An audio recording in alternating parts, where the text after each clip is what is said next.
The rope hung ready in the barn, thick and coiled like a sleeping snake, waiting for Penelope Grant to make her final decision on this scorching August afternoon in 1883. She stood in the shadows of the weathered structure, her calloused hands trembling as she reached toward the beam where she had thrown the rope an hour before. The heat pressed down on Clifton Hill, Missouri like a wool blanket, making the air shimmer above the dusty streets. At 23 years old, Penelope had decided she had endured enough. Her father's farm had failed after 3 years of drought. Her mother had died the previous winter from consumption. The bank would take the land in 2 weeks.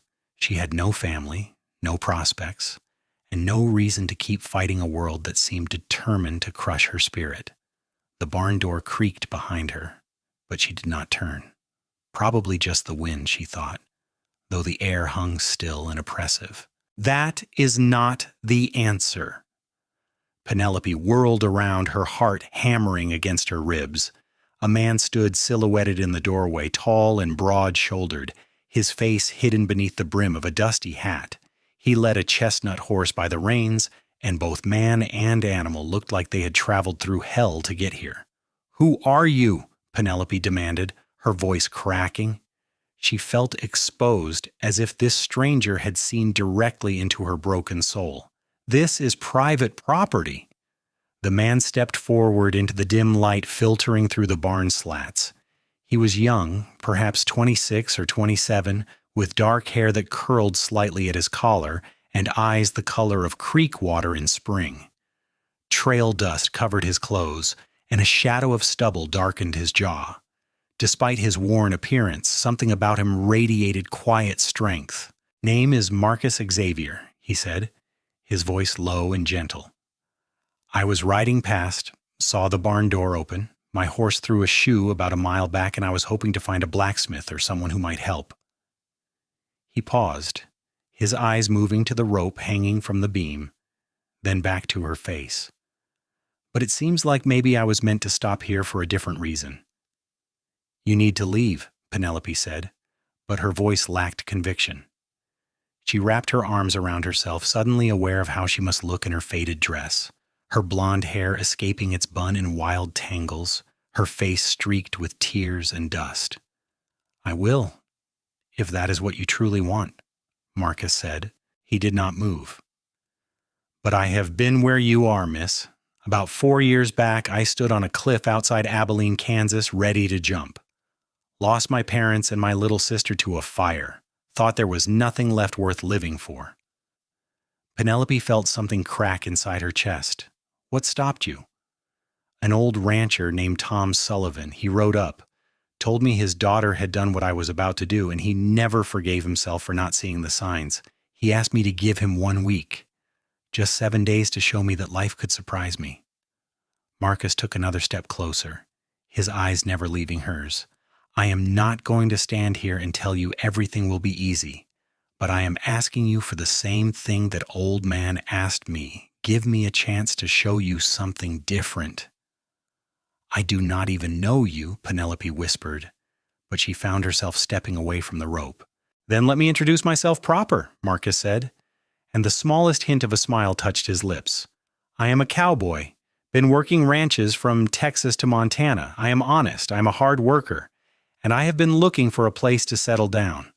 Heard in town that someone here might need help with a farm." "You heard wrong," Penelope said bitterly. "This farm is dying. The bank is taking it in 2 weeks. There's no help for that." Marcus was quiet for a moment, studying her face.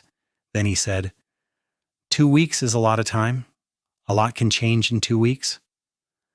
"Nothing can change this," Penelope said. But even as she spoke, she felt a tiny spark of something she had not felt in months.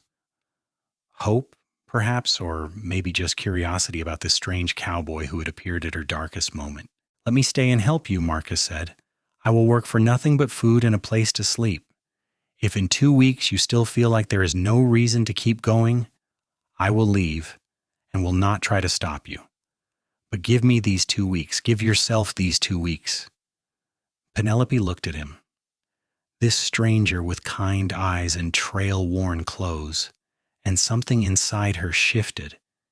Maybe it was exhaustion, Or maybe it was the way he looked at her, not with pity, but with understanding.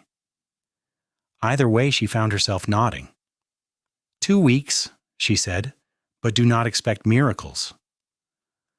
I do not expect anything, Marcus said, except maybe some water for my horse and a chance to prove that tomorrow can be different from today. That first evening, Penelope showed Marcus to the small bunkhouse where her father's ranch hands had once slept, back when they could afford to pay anyone. The building was dusty but solid, with a narrow bed and a washstand. She brought him blankets and a pitcher of water, avoiding his eyes. There is stew on the stove in the house, she said quietly. Help yourself when you're ready. Will you eat with me? Marcus asked. The question caught her off guard. She had been eating alone since her mother died, mechanically spooning food into her mouth without tasting it. The thought of sitting across from someone making conversation felt overwhelming. I am not very good company, she admitted. Neither am I, Marcus said, but we have to eat anyway, might as well do it together. So they sat at the worn kitchen table as the sun set outside, casting long shadows across the fields. The stew was thin, mostly broth with a few vegetables and bits of salt pork, but Marcus ate it like it was a feast. This is good, he said, and Penelope could tell he meant it. It is nothing special. Maybe not, Marcus agreed, but it is warm, and it is made by someone who is still here, still trying. That makes it special enough. Penelope felt tears prick her eyes and looked down at her bowl. You do not know anything about me or my situation. Then tell me, Marcus said simply, if you want to. And somehow in the gathering darkness, with this stranger sitting across from her, Penelope found herself talking. She told him about her father, a good man, who had bet everything on this farm and lost. She told him about watching her mother waste away through the winter, coughing blood into rags that Penelope burned in the fireplace. She told him about the debt, the failed crops, the neighbors who had offered sympathy but no real help. She told him about the loneliness that had eaten away at her until she felt hollow inside. Marcus listened without interrupting, his eyes steady on her face. When she finally fell silent, he said, You have been carrying all of this alone. There is no one else to carry it, Penelope said. There is now, Marcus said, for 2 weeks at least. Let me help shoulder the load. That night, lying in her bed, Penelope stared at the ceiling and wondered what she had done. She had let a stranger into her home, into her life, based on nothing but a moment of connection in the barn. It was foolish, perhaps dangerous, but for the first time in months, she fell asleep without crying. Marcus woke before dawn, as he had done every day since he was a boy. He dressed quietly and made his way to the barn, where he found tools and set about repairing what he could. The horse stalls needed mucking, the tack needed mending, and there were 100 small jobs that had been neglected. When Penelope emerged from the house as the sun rose, she found him already working, his shirt damp with sweat despite the early hour. He had cleaned out 2 stalls and was fixing a broken hinge on the barn door. You did not have to start so early, she said, surprised. Habit, Marcus said, looking up with a grin that transformed his serious face. Besides, these things needed doing. They worked together through the morning, and Penelope found herself watching him when she thought he was not looking. He moved with the easy confidence of someone who knew his way around a farm, but he never made her feel incompetent or in the way. Instead, he asked her opinion, listened to her suggestions, and treated her like a partner rather than someone to be managed. By midday, they had made more progress than Penelope had managed in weeks. They sat in the shade of the porch, sharing the bread and cheese she had brought out, washing it down with cool well water. Tell me about this ranch, Marcus said. What did your father grow? Mostly corn and hay, Penelope said. We had some cattle, but we sold them off last year when the drought got bad. The corn withered in the fields. The hay was so poor we could barely feed our own horses. What about this year? Marcus asked. Did you plant anything? Penelope shook her head. I did not see the point. No rain, no money for seed, and just me to do the work. It seemed impossible. Marcus was quiet for a moment, looking out over the brown fields. "It has rained twice this summer," he said. "I got caught in a downpour about 50 miles south of here last week. And I heard in town yesterday that there was a good storm through here about a month back." "There was," Penelope admitted. "But that does not change anything." "Maybe not," Marcus said. "But what if we tried something different, not corn or hay, but something that can grow fast and does not need as much water?" "Like what?" "Sorghum," Marcus said. "I worked on a ranch in Texas that grew it.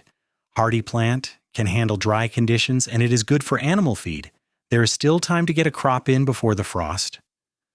Penelope felt that dangerous flutter of hope again. "I do not have money for seed." "Leave that to me," Marcus said. "I have some money saved. Not much, but enough for seed. If the crop fails, you do not owe me anything. If it succeeds, we split the profit." "Why would you do that?" Penelope asked, studying his face. "You do not know if I can even pay you back." Marcus met her eyes steadily. "Because 4 years ago an old man took a chance on me when he had no reason to. I am just passing that forward." The next day, Marcus rode into Clifton Hill and returned with 3 sacks of sorghum seed. Penelope had spent the day repairing the plow, and together they began preparing the fields. It was backbreaking work under the August sun, but Marcus never complained. He told her stories as they worked. Tales of the ranches he had seen, the towns he had passed through, the characters he had met on the trail. "There was this one ranch in Colorado," he said, guiding the plow while Penelope led the horse. "The owner had a pet bear he had raised from a cub. That bear thought it was a dog, would follow him everywhere, sleep on the porch, even tried to herd cattle." Penelope found herself laughing, a sound that felt rusty and unfamiliar. "That cannot be true." "I swear it on my life," Marcus said, grinning. "The bear was gentler than most dogs I have known. Though I will admit it was unnerving at first, seeing this massive grizzly coming at you with its tongue hanging out, wanting to play." "What happened to it?" Penelope asked. Marcus's smile faded a bit. "The rancher died, and his son did not want the bear.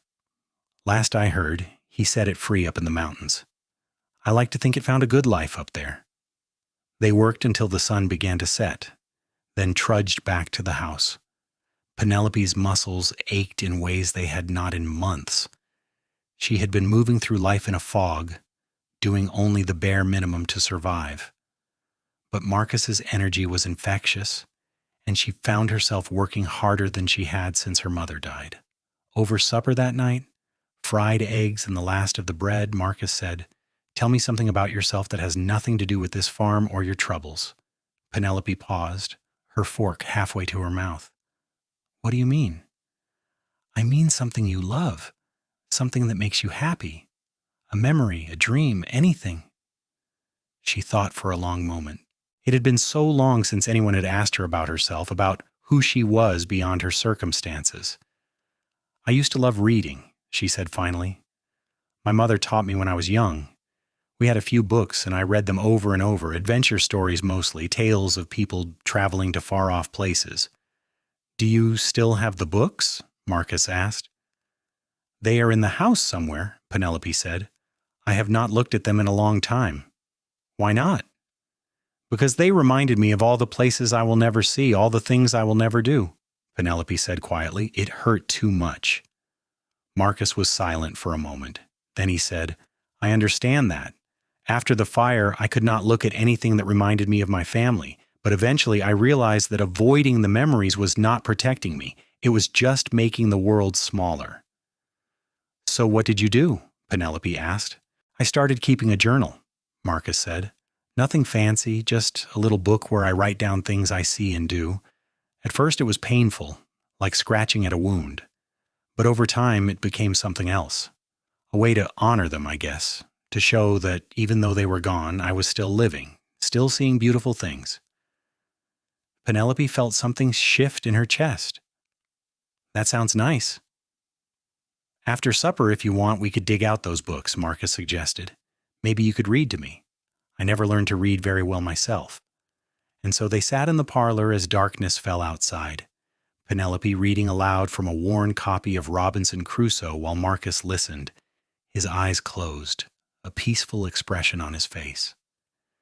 She had forgotten how much she loved the rhythm of words, the way a story could transport you away from your own life for a little while. When she finally closed the book, Marcus opened his eyes and said, "Thank you. That was the best evening I have had in a long time." "Me too," Penelope admitted, surprised to find it was true. The days began to blur together in a way that was not unpleasant. They fell into a rhythm, working the fields from dawn until the heat became unbearable, then resting through the afternoon and working again in the evening. Marcus proved to be as skilled as he had claimed, fixing things around the farm that had been broken for months. He repaired the roof of the chicken coop, replaced rotten boards on the porch, and even got the old windmill working again. But more than his skills, it was his presence that changed things for Penelope. He talked to her like an equal, asked her opinions, and listened when she spoke. He made her laugh with his stories and his dry observations about the world. He never pressed her to talk about her plans or her feelings, but he was there, solid and steady, whenever she needed him. A week into their arrangement, Penelope woke in the middle of the night to the sound of rain. She bolted upright, hardly daring to believe it. Rain. Real. Soaking rain, drumming on the roof and gurgling in the gutters. She threw on a shawl and ran outside onto the porch, where she found Marcus already standing, his face turned up to the sky, grinning like a child. "It is raining," Penelope said unnecessarily, and then she started to laugh. She could not help it. The absurdity of it, the timing, the way the cool water felt on her skin after weeks of oppressive heat. Marcus turned to her, and his grin widened. "The sorghum will love this," he said. "We planted it just the right time." They stood together on the porch, watching the rain fall on the freshly planted fields, and Penelope felt something she had not felt in over a year. Possibility.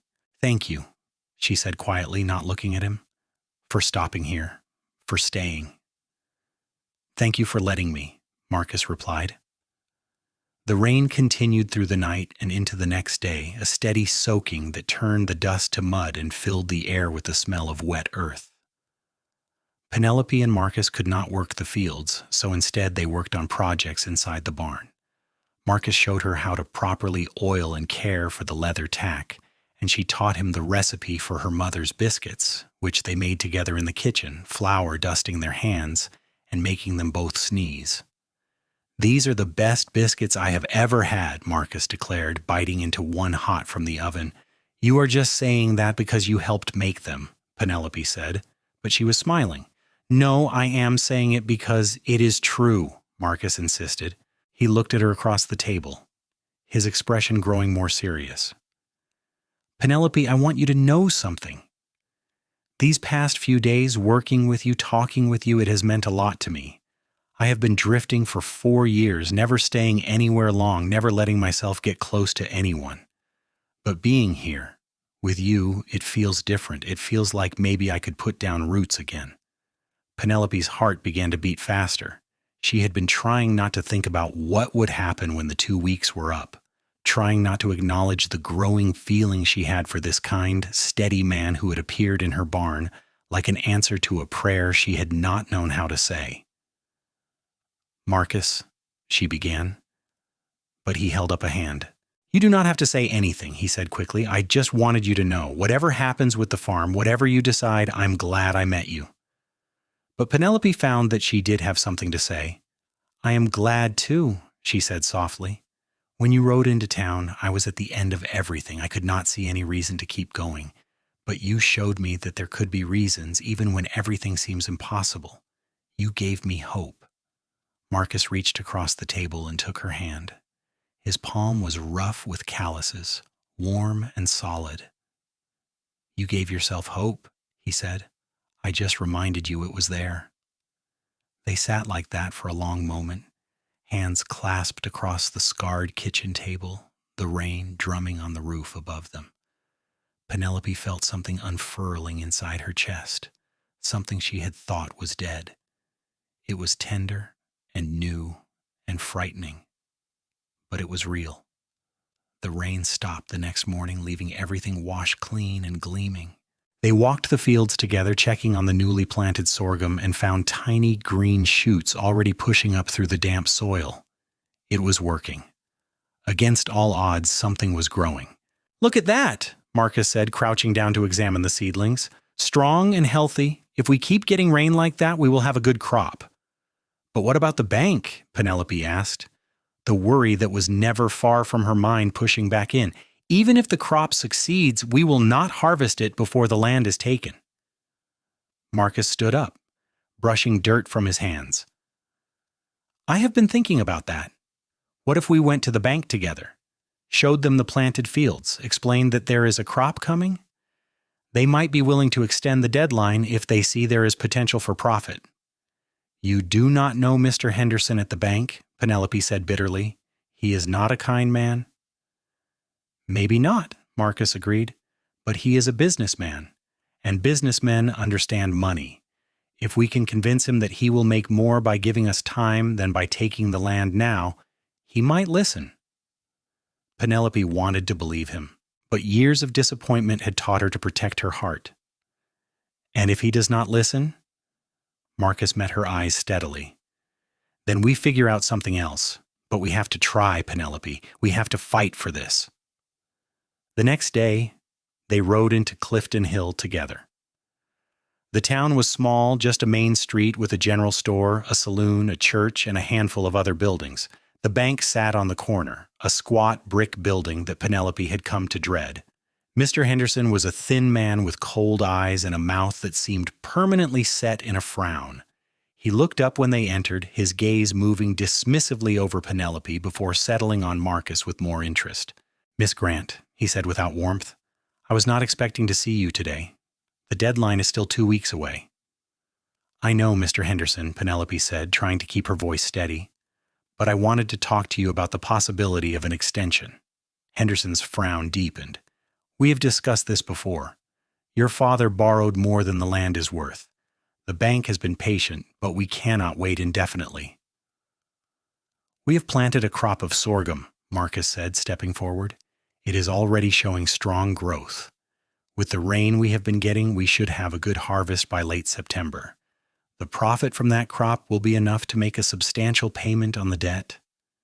Henderson's eyes narrowed as he looked at Marcus. "And who might you be?" "Marcus Xavier," Marcus said, offering his hand. Henderson did not take it. "I am working the farm with Miss Grant." "I see," Henderson said, his tone suggesting he saw something improper. "Miss Grant, I am surprised at you. Taking in a strange man, living together without proper supervision.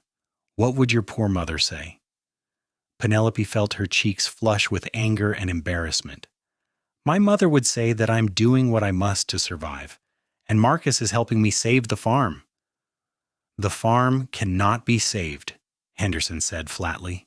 "Even if this crop succeeds, which I doubt, it will not be enough to cover the debt. The best thing you can do is accept reality and move on. Perhaps move into town, find work as a seamstress or a teacher." "I am not giving up my land," Penelope said, her voice shaking. "It is all I have left of my family." "Then you are a fool," Henderson said, "but that is your choice. The bank's deadline stands. 2 weeks, Miss Grant. After that, the land belongs to us." They left the bank in silence, Penelope's eyes burning with tears she refused to shed in front of Henderson. Marcus helped her onto her horse, his jaw tight with anger. "That man is a bastard," he said quietly once they were riding out of town. "He's just telling the truth," Penelope said dully. "Even with the crop, it is not enough. I was stupid to hope." "No," Marcus said firmly, "you were brave to hope, and we are not done yet." "What else can we do?" Penelope asked helplessly. "We have no more money, no way to buy more time." Marcus was quiet for a moment, his eyes on the dusty road ahead.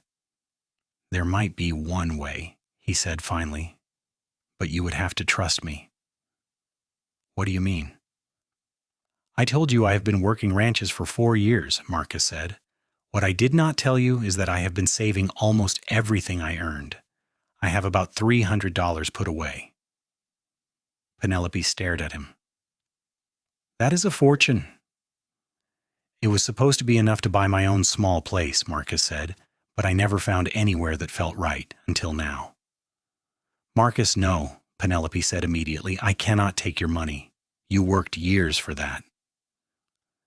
You are not taking it? Marcus said. I am offering it as an investment in the farm, in us. The word us hung in the air between them, heavy with meaning. Penelope's heart was racing. You barely know me.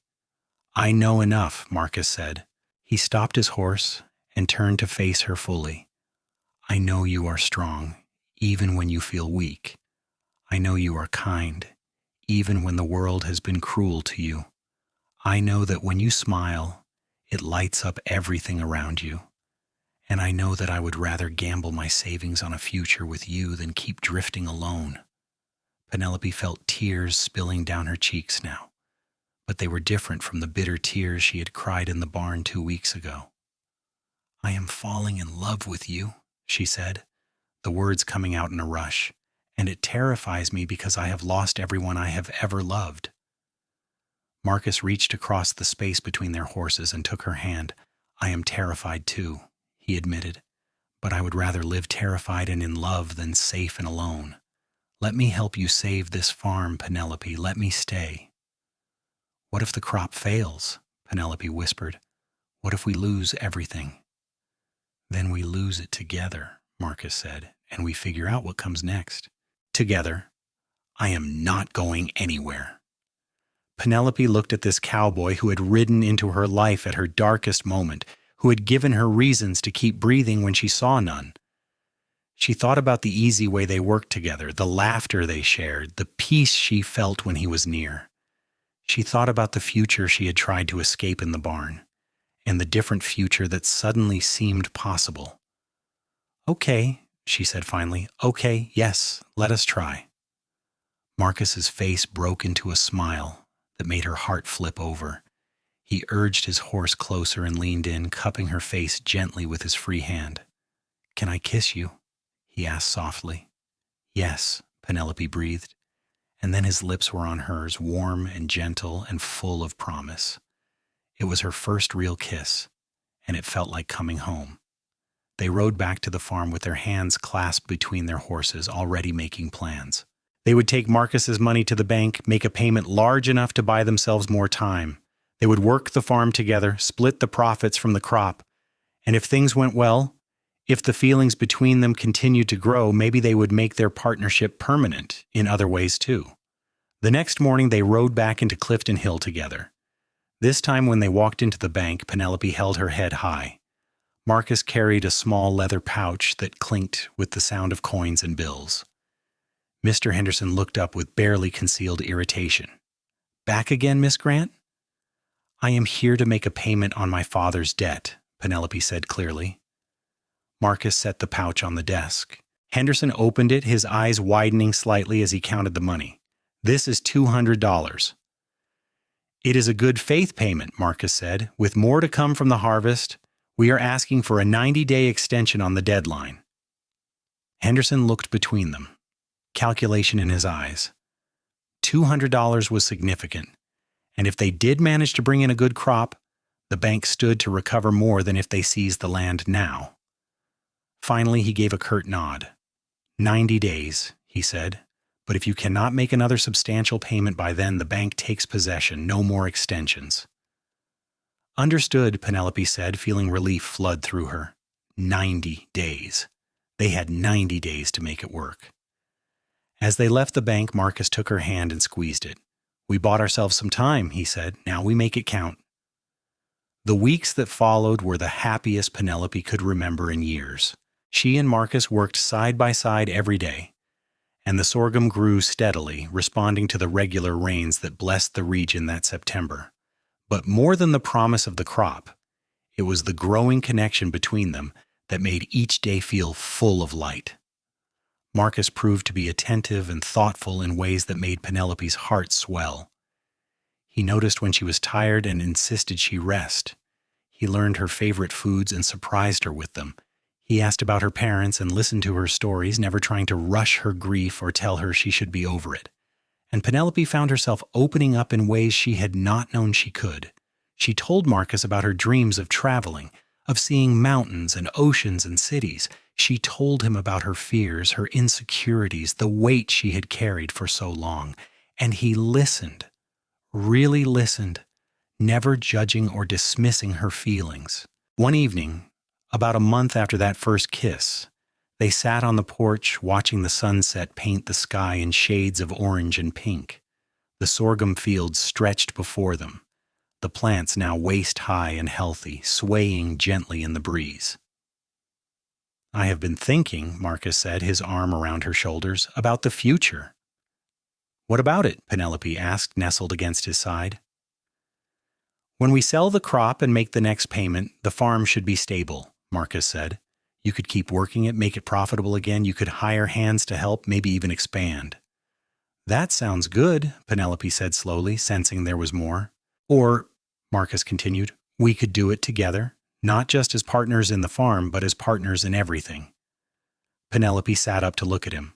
"Marcus, are you asking what I think you are asking?" He smiled, a little nervous but sure. "I am asking you to marry me, Penelope Grant. I am asking you to let me spend the rest of my life making you happy, working beside you, building something real and lasting together. I love you. I think I started loving you the moment I saw you in that barn, so strong and so broken at the same time. You have given me a reason to stop drifting, to put down roots. Will you marry me?" Penelope felt tears streaming down her face, but she was smiling. "Yes," she said. "Yes, Marcus Xavier, I will marry you. I love you too. You saved my life in every way a person can be saved." They were married on a clear Saturday in late September, just before the harvest. The ceremony took place in the small church in Clifton Hill, with the kind-faced minister who had buried Penelope's mother officiating. A few neighbors attended, and the general store owner served as witness. Penelope wore her mother's wedding dress, carefully preserved and only slightly yellowed with age. Marcus wore a new suit he had bought especially for the occasion, his hair neatly trimmed and his boots polished to a shine. As they spoke their vows, promising to love and honor each other for the rest of their days, Penelope thought about how close she had come to missing this moment, how close she had come to ending her story before it had a chance to truly begin. Looking into Marcus's eyes, she felt overwhelmed with gratitude that he had ridden into her life when he did.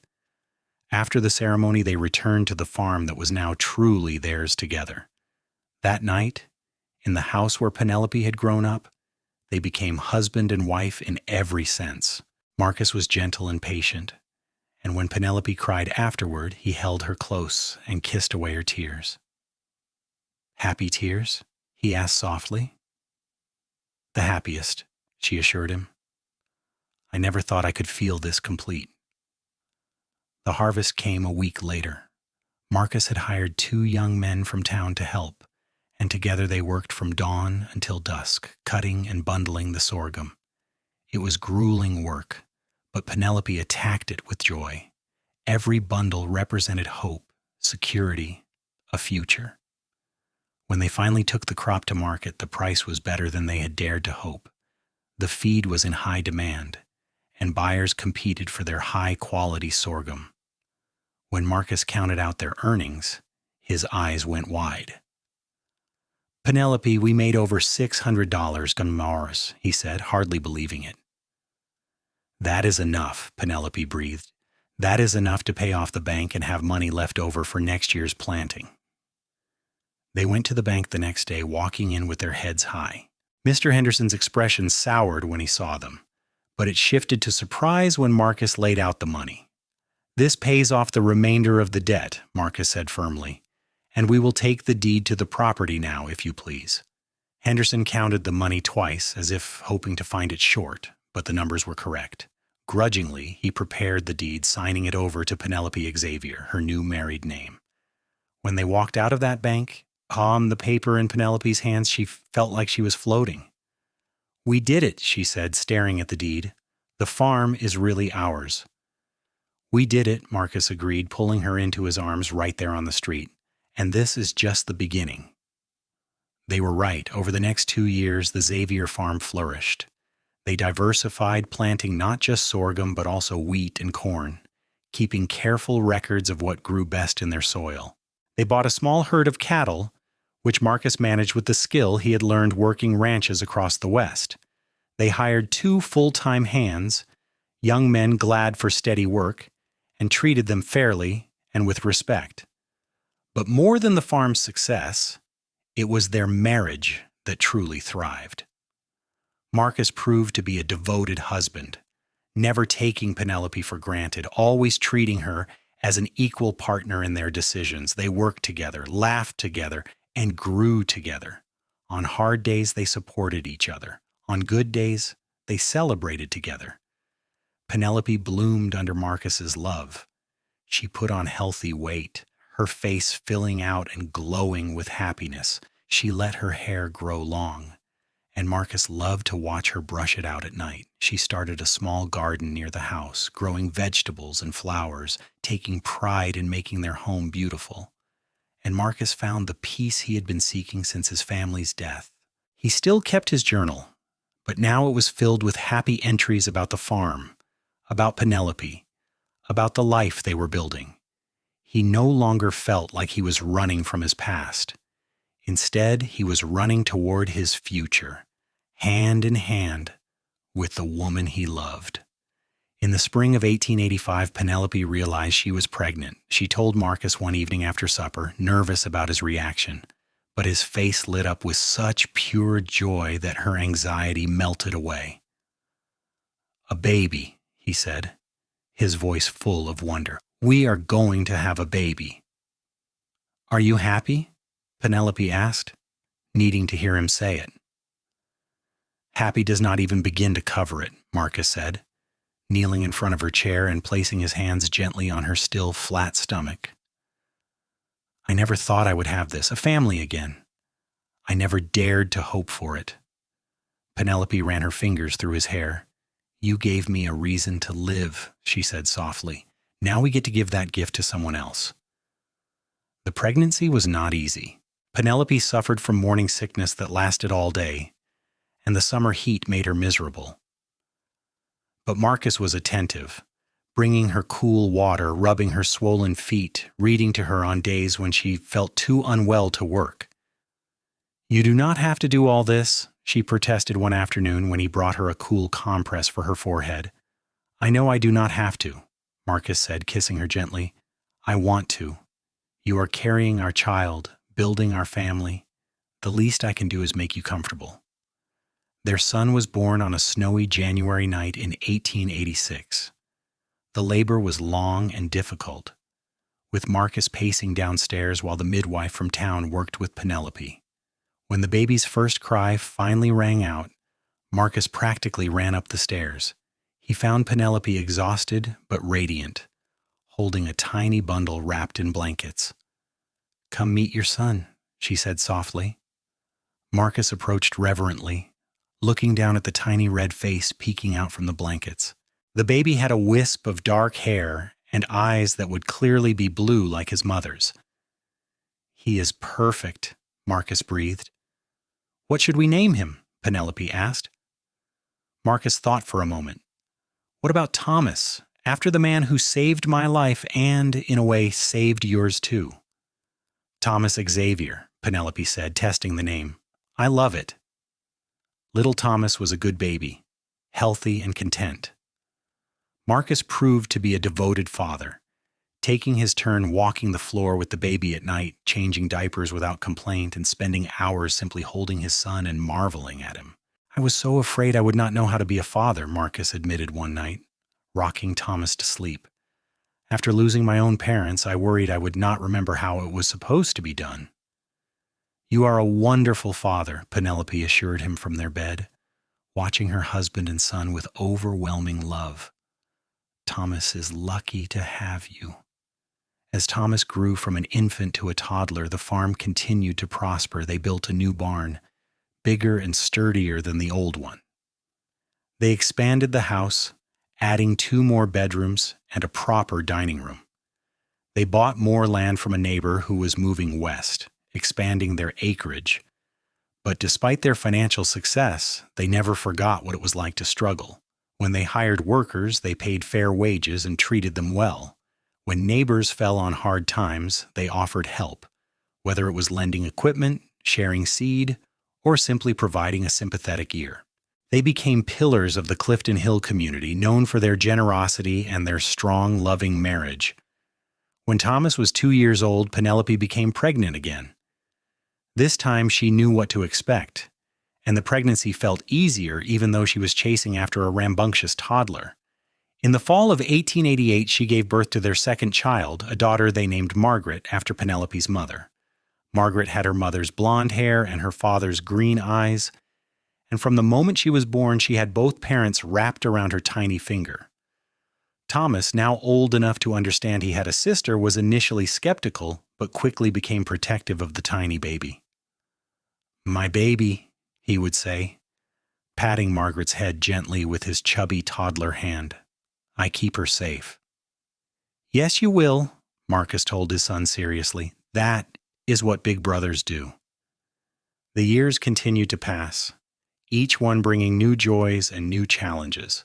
They weathered droughts and storms, good markets and bad. But through it all, Marcus and Penelope faced everything together, their love deepening with each passing season. On a warm evening in the summer of 1893, 10 years after Marcus had first ridden into Clifton Hill, they sat on their porch watching Thomas, now 7, chase Margaret, now 5, through the yard. A third child, Peter, born 2 years earlier, slept peacefully in Penelope's arms. "Do you ever think about that day in the barn?" Marcus asked quietly. Penelope looked at him. This man who had saved her life, and then filled it with more love than she had ever imagined possible. "Every day," she admitted. "Sometimes I wake up and cannot believe this is my life, that I am this happy." "I think about it too," Marcus said. "I think about how close I came to riding past your farm. I almost did, you know. I was tired, and I thought I could make it to the next town, but something made me stop." "Fate," Penelope said softly. "Maybe," Marcus agreed. "Or maybe just luck. Either way, stopping at your farm was the best decision I ever made." "You saved my life," Penelope said, as she had said countless times over the years. But this time, Marcus shook his head. "No," he said. "We saved each other. You gave me a reason to stop running, to build a life, to love again. You saved me just as much as I saved you." Penelope leaned her head on his shoulder, careful not to wake the baby. "I love you, Marcus Xavier." "I love you too, Penelope Xavier. Today, tomorrow, and for all the rest of our days." As the sun set over their thriving farm, their children playing happily in the yard they had built together, Penelope thought about the girl she had been 10 years ago, standing in a barn with a rope in her hands. That girl had been so lost, so hopeless, so certain that her story was ending. She could never have imagined this. The love, the family, the joy that filled every corner of her life now. She could never have known that the end she was planning was actually a beginning in disguise. The sound of hoofbeats made them both look up. A lone rider was approaching down the road, silhouetted against the setting sun. For just a moment, Penelope was transported back to that August afternoon when Marcus had first appeared, a stranger who would change everything. But this rider turned out to be just a neighbor, stopping by to ask about buying some cattle. Marcus went to talk with him, and Penelope watched her husband, still handsome at 36, his face weathered by sun and wind but lit with contentment. Later that night, after the children were in bed and the house was quiet, Marcus and Penelope lay together in their bedroom. Through the open window, they could hear crickets singing and the gentle lowing of cattle in the distant pasture. "Do you have any regrets?" Penelope asked, tracing patterns on Marcus's chest. "Not a single one," Marcus said firmly. "You?" "Only that I did not meet you sooner," Penelope said, "that we did not have even more years together." "We have the rest of our lives," Marcus reminded her, pulling her closer. and I plan to spend every single day of it loving you." The years continued to unfold, each one adding new chapters to their story. Thomas grew into a strong, capable young man who shared his father's love of ranching and his mother's intelligence. Margaret became a beautiful, spirited girl with a talent for music and a generous heart. Peter proved to be the family comedian, always ready with a joke or a silly face to make everyone laugh. In 1895, Penelope gave birth to their fourth and final child, another boy they named Samuel. With 4 children and a large, successful farm, the Xavier house was always full of noise, laughter, and love. There were disagreements, of course, and difficult days. Children got sick, crops sometimes failed, and money was occasionally tight. But through it all, Marcus and Penelope stood together, their bond unshakable. On their 15th wedding anniversary in 1899, Marcus gave Penelope a beautiful leather-bound journal. "I thought you might like to write down your own stories," he said. "All those adventures you have had right here on this farm." Penelope ran her hand over the smooth leather, tears in her eyes. "It has been an adventure, has not it?" "The best kind," Marcus agreed. "The kind where we get to write the ending ourselves." And Penelope did write. She filled that journal and several more over the years, recording the story of their life together. She wrote about the day Marcus rode into town, about their courtship and marriage, about the births of their children and the growth of their farm. She wrote about the hard times and the good times, the laughter and the tears, but most of all she wrote about love, the kind of love that saves you when you are drowning, the kind of love that grows deeper with each passing year, the kind of love that turns a lonely farm into a home filled with life and joy. As Marcus and Penelope grew older, they watched their children grow up and start families of their own. Thomas married a sweet girl from town and took over the day-to-day running of the farm. Margaret married a school teacher and moved to Kansas City, though she visited often. Peter became a veterinarian and settled in Clifton Hill, where he cared for animals throughout the county. Samuel, the youngest, inherited his mother's love of books and became a writer, publishing stories about life in the West. Through it all, Marcus and Penelope remained the heart of the family. Their love was a constant, a foundation that everyone else built upon. They were the couple everyone aspired to be, who had weathered every storm and come out stronger. On a spring afternoon in 1920, 37 years after that fateful day in the barn, Penelope and Marcus sat on their porch in rocking chairs his son Thomas had made for them. They were in their 60s now, their hair gray and their faces lined, but their eyes still sparkled when they looked at each other. "Do you know what today is?" Penelope asked. "How could I forget?" Marcus replied. 37 years ago today, I rode into Clifton Hill and found you." "Found me about to do something very stupid," Penelope said, shaking her head. "I was so lost back then." "We both were," Marcus said, reaching over to take her hand. "But we found each other, and we found our way home."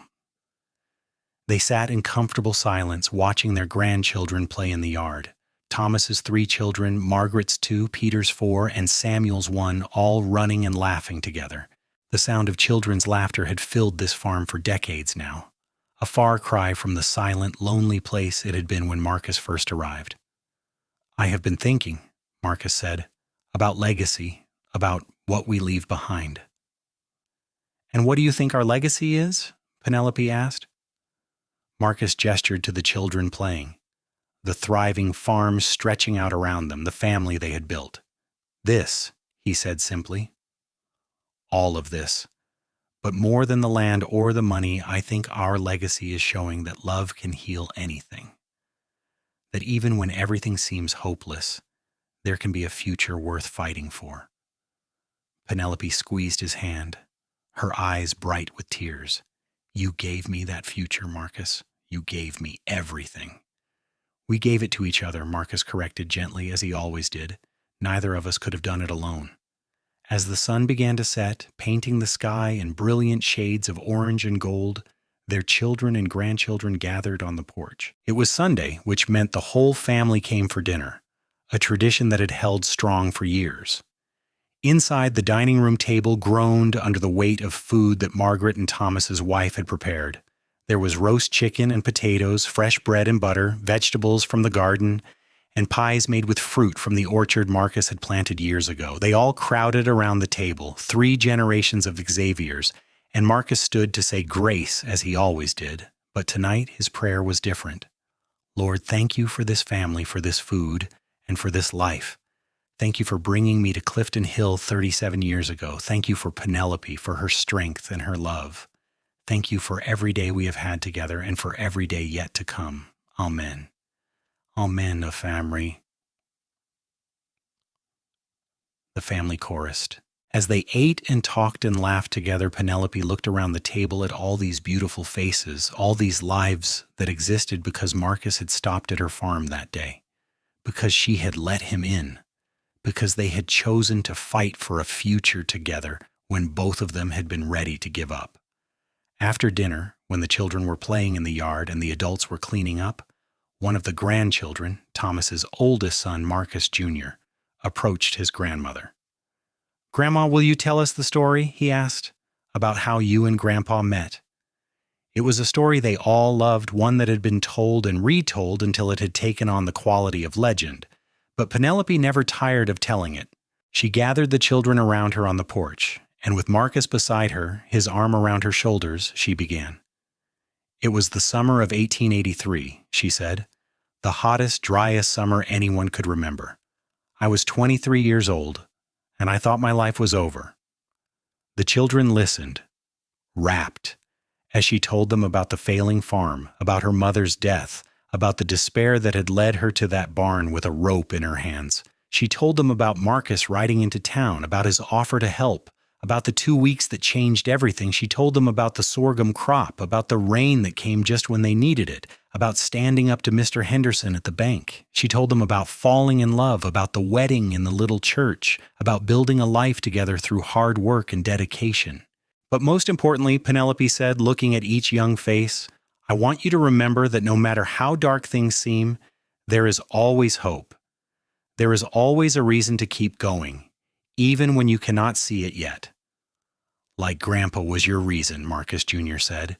"Exactly like that," Penelope agreed. "And like you all are our reasons now, every single one of you is a reminder of why we fought so hard, why we never gave up." Marcus pulled Penelope closer and kissed the top of her head. "Your grandmother saved my life just as much as I saved hers," he told the children. "We saved each other. That is what love does." As the evening wore on and the family gradually dispersed to their own homes, Marcus and Penelope found themselves alone on the porch again, back in their rocking chairs, holding hands in the darkness. "Do you think we did it right?" Penelope asked quietly. "Raising the children, running the farm, all of it?" "I think we did the best we could," Marcus said. "And looking at how they all turned out, at the lives they are living, I would say we did pretty well." "I wish we could do it all over again," Penelope said wistfully. "Every single day of it." "Even the hard part?" Marcus asked with a smile. "Especially the hard parts," Penelope said, "because those are what made us strong. Those are what taught us to appreciate the good times." They sat quietly for a while, listening to the night sounds of the farm. An owl hooted in the distance, crickets sang their evening song. The wind rustled through the trees Marcus had planted so many years ago. "I love you, Penelope Xavier," Marcus said, as he had said thousands of times over the decades. "Thank you for choosing to stay. Thank you for building this life with me." "I love you too, Marcus Xavier," Penelope replied, her voice thick with emotion. "Thank you for giving me a reason to stay. Thank you for showing me that life could be beautiful again."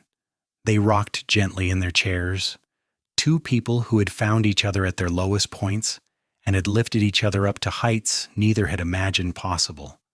The farm they had saved together stretched out around them in the darkness, alive and thriving. Inside the house, photos lined the walls, capturing decades of memories, love, and laughter. It was not the ending Penelope had planned that day in the barn. It was so much better. It was a beginning that had led to a lifetime of love, a family that would carry on their legacy, and a story that would be told for generations. As they finally rose to go inside, Marcus turned to look back at the farm one more time. "You know," he said thoughtfully, "if my horse had not thrown that shoe, I might have ridden right past here." "But he did throw it," Penelope said, linking her arm through his. "And you did stop. Some things are just meant to be." "I believe that," Marcus said. "I believe we were meant to find each other, to save each other, to love each other." They walked into the house together, closing the door on another perfect day, and though they could not know it then, they would have many more such days ahead of them. Years more of watching their family grow, of working the land they loved, of sitting on their porch in the evening and marveling at the life they had built, because that is what happens when someone gives you a reason to stay, when love pulls you back from the brink and shows you that tomorrow can be different from today. You do not just survive, you thrive. You build something beautiful and lasting. You create a legacy that will endure long after you are gone. And every day, every single day, you are grateful that someone cared enough to stop, to help, to love you when you needed it most. You are grateful for the second chance you almost did not take. You are grateful for the life you almost missed. Penelope and Marcus Xavier lived the rest of their days surrounded by the love they had created, the family they had built, and the unshakable certainty that they had found in each other exactly what they needed. And when they finally passed, years later, peacefully in their sleep within months of each other, they left behind a family, a thriving farm, and a love story that would be remembered and retold for generations to come. It was a story about hope when hope seemed impossible, about love that heals the deepest wounds, about two broken people who found wholeness in each other, and about a cowboy who rode into town at exactly the right moment to give a desperate woman a reason to stay, never knowing that she would give him a reason to stay too. Their gravestone, placed in the small cemetery outside Clifton Hill, bore a simple inscription that their children chose together. It read, "Marcus and Penelope Xavier. They saved each other. They built a life together. They loved until the very end." And in the years that followed, whenever someone in the family faced hard times or felt like giving up, someone would tell them the story. The story of great-grandma Penelope, who stood in a barn with a rope, ready to end everything. The story of great-grandpa Marcus, who stopped when he could have ridden on. The story of two people who found each other in the darkness and created light. It became more than just a family story. It became a reminder that no matter how hopeless things seem, there is always the possibility of change. There's always the chance that tomorrow could bring something unexpected, something beautiful, something worth staying for. And somewhere, in the cosmic balance of things, two souls who had almost given up on life had instead found each other, loved each other, and proven that even in the harsh reality of the Wild West, where life was hard and unforgiving, love could still bloom, hope could still flourish, and happy endings were not just possible but worth fighting for with everything you had. That was the legacy of Marcus and Penelope Xavier. Not just the land they left behind or the money they accumulated, but the proof that love saves, that hope matters, and that the decision to keep living, to keep fighting, to keep believing can change not just your own life, but the lives of generations yet to come. And so their story ended, not with the tragedy that almost was, but with the beautiful reality of what could be when two people choose each other, choose hope, and choose to build something lasting out of the broken pieces of their past. It was the ending they deserved, the ending they created together, and the beginning of a legacy that would never truly end.